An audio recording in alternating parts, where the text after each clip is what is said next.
哦哟，叫我你说放旁头个篮子面，今朝突然之间也请我吃饭，而且竟然弄我压了磨到天空边浪向个通菜锅。哎哟，篮子妹啊，啥衣服旁头种哎？你非怕我，得你个非怕我！哦哟，真叫好个那巨人巨那个啦！你熟呢？烧这饭还怕么？等些讲不来听，先吃。我鸡不吃，腊不吃，只有一只1多岁还还算数。不是烧10代姐姐，一只鸡是安徽深山兰陵市个最大鸡，生得了让人忘记人生。一只1多岁，不讲做最大的嘛，最起码报名前3。一只5代是天当换得来的，肥了，专门为那一种不吃那个烧罪人量身定做的。哦，那个烧个为什么？哦，量身定做的。哦，眼睛刷出来。哦呀，那样子眼睛是不刷出来的。那怪辣吃怪吃。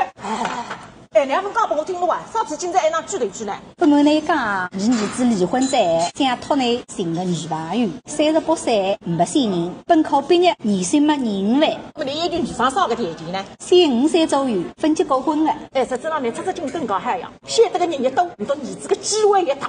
我身子也一个，面子也一个，流量实在行不通的，投资的更多，两头复杂着。现在姐姐吃得也满意，一只1多岁再嗨吃。搿么你儿子个事体看哪一只啊？